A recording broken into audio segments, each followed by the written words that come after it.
भाई क्यों के कलम से लिखाई संविधान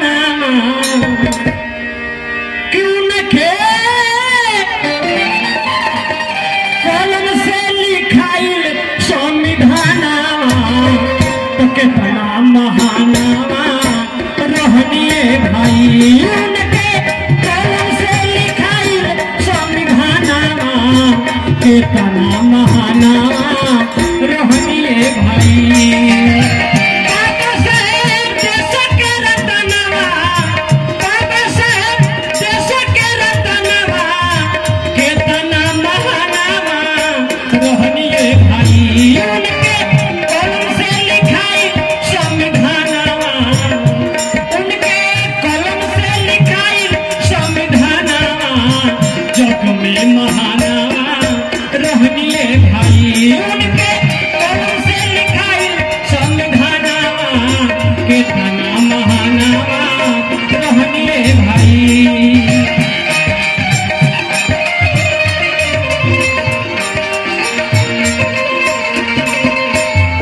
देखिए मेरे बाबा साहब ने अपने जीवन में बहुत ही कठिनाइयां झेली है, बहुत ही कष्ट किए हैं। उनको फारवर्ड लोगों ने उनके साथ बहुत अन्याय किया, उनको पढ़ने का अधिकार छीना जा रहा था, उनको स्कूल में जाने की अनुमति नहीं थी।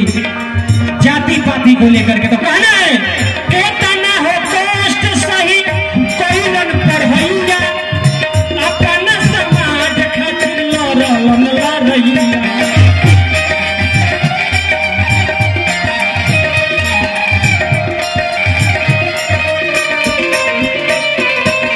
वो कहता है कि बाबा साहब ने सिर्फ अपने समाज के लिए कुछ किए हैं, नहीं, ये सभी के लिए किए हैं, पूरा भारत देश के लिए किए हैं।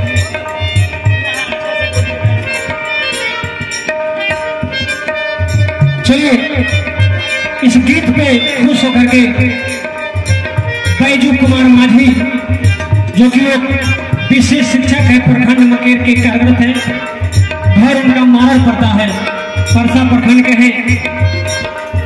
बाबा साहेब बोले थे कि शिक्षित बनो, संगठित रहो और संघर्ष करो। उनका यही 3 मूल मंत्र है। अगर इस मूल मंत्र को आप लोग अगर अध्ययन कर लिए तो आगे बढ़ने से कोई नहीं रोक सकता है।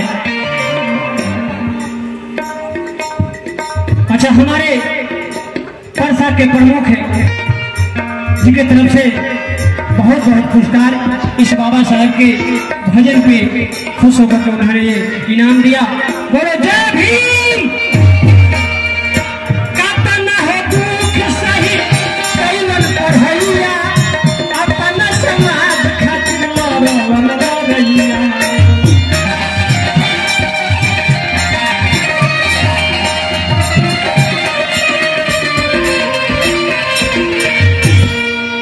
आज मुझे बोलने का अधिकार दिए हैं तो आज मेरे बाबा साहब ने दिए हैं।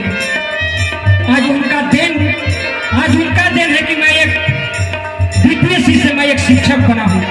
आज उन्हीं का दिन है कि मैं एक टीचर हूँ। आज उन्हीं का दिन है कि सब लोग कुर्सी पर बैठा हूँ। इसलिए बाबा साहब को भूलना नहीं है, कहना है इतिहास के संविधान के अरे कईनी रचना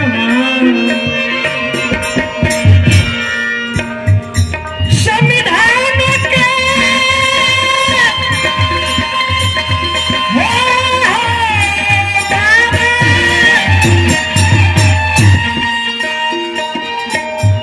देखिए पूर्वी जाओ खत्म करेगा जोर पड़ा कि ना, लेकिन ये अपन माटी के चीज हो, एकरा के लोग कहेला पूर्वी। देखिए हमने के कैसनो मतलब शास्त्रीय संगीत गाई से, लेकिन अगर ये ना हो तो मजा नहीं। इससे कहे के बाद संविधान के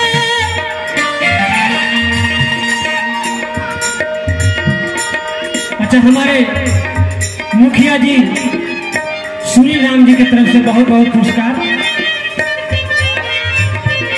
बाबा साहेब से विनती, सभी से विनती कि उनका वो जिस पद पे है अपने पद को संभाले रखें और अपने समाज का सेवा करते रहे। ऐसा नहीं कि मुखिया बन गए तो अपने लिए नहीं, समाज के लिए कहना है।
देखिए मेरे बाबा साहब का सोच कैसा था।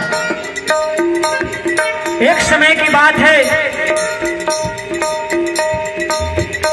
कि बाबा साहब से किसी को मिलना था, बहुत अर्जेंट काम था। एक आदमी ने जब बाबा साहब से मिलने के लिए गया, साहब मैंने अपने काम को लेकर के पंडित जवाहरलाल नेहरू के पास गया था तो देखी कि वो 10 बजे सो गए हैं। उनका गार्ड कह रहा है कि साहब सो गए, जाओ एक है बाबा साहब जो तुम्हारा काम को हल करेंगे। लेकिन उनको हम देखे कि वो सोए हुए हैं और आप अभी तक जगे हुए हैं। तो बाबा साहब ने कहे कि उनका समाज जगा हुआ है, मेरा समाज सोया हुआ है, इसलिए हमको जगना है। अगर हम आज सो गए तो मेरा समाज भी सो जाएगा, मेरा समाज आगे नहीं बढ़ पाएगा। उनका सोच ये था, उनका मेन मकसद था कि मेरा समाज आगे बढ़े। देखिए बाबा साहब के बारे में कहना है।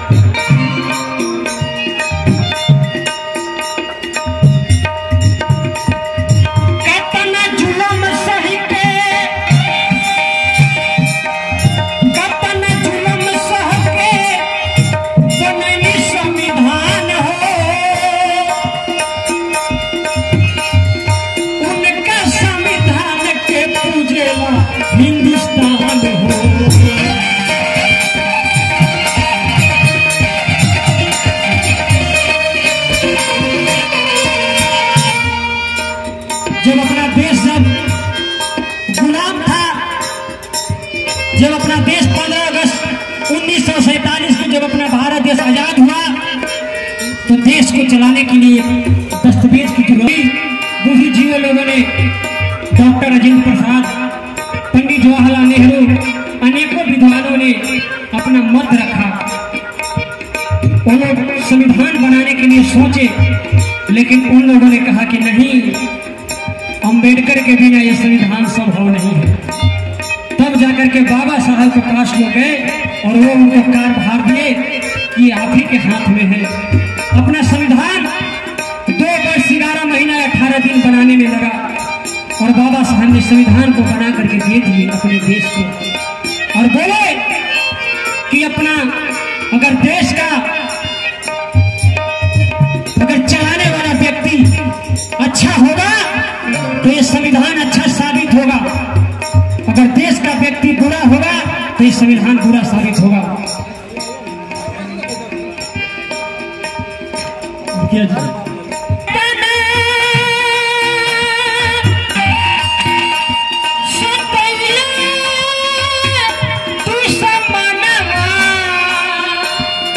बाबा साहेब के ऊपर बहुत अत्याचार हुआ। लोग कहता है कि बाबा साहब को उनको शुगर का पेशेंट मर गए, नहीं, उनको स्वीट जहर देकर मारा गया। इस बात को छुपाया गया। उनके दूध में कुछ न कुछ मिलाया जाता था कि ताकि वो शरीर से डिमोरलाइज हो जाएंगे और मर जाएंगे। उनको मारा गया। उनके साथ बहुत ही घटना घटा। उनके साथ दुश्मनों ने बहुत साजिश रचा।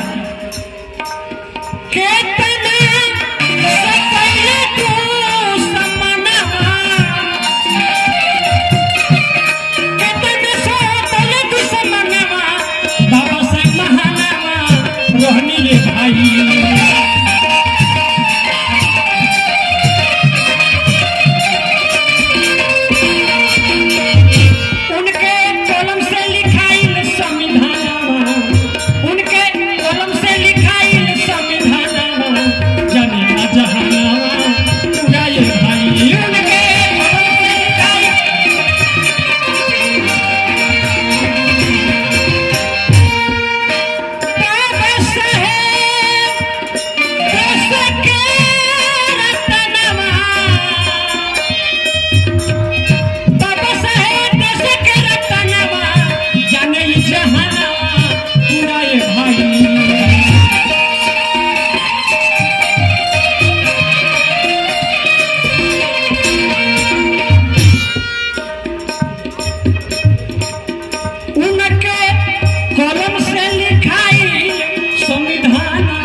बाबा साहेब का सोच था कि अगर अपने समाज में अगर कोई व्यक्ति आगे बढ़ जा रहा है, उसका अच्छा खासा नौकरी हो जा रहा है, पैसा कमा रहा है, तो कम से कम 5% 10% उस पैसा में से अपने समाज के लिए भलाई कीजिए। लेकिन आज के समय में जो आदमी आगे बढ़ जा रहा है, उन्हीं के समाज के लोगों को कह रहे हैं, वो सिर्फ बाबा साहेब के नाम पर लोग रोटी सेकने के लिए चले जाते हैं। लेकिन नहीं, बाबा साहेब का जो सोच था उन पर चलना पड़ेगा, क्योंकि बाबा साहेब एक बहुत ही विद्वान थे, बहुत महान थे। अगर उनके बारे में आप लोग पढ़िएगा तो आंख से आंसू गिरेगा। इसलिए कहना है,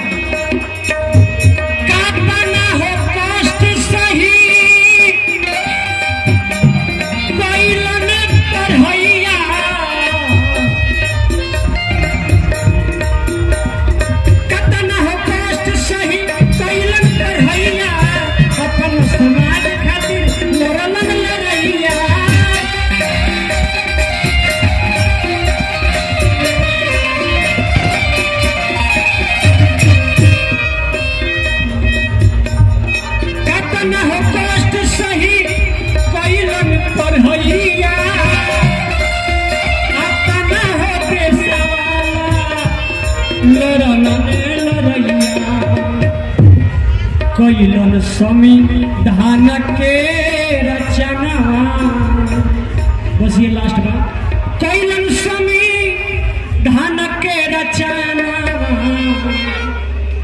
आज बाबा साहब का ही दिन है कि हम लोग इस तरह से बोलते हैं, गाते हैं, बजाते हैं, पढ़ते हैं कि बाबा साहेब देश के रतना, कहने तो जग में माना रोहनी में भाई।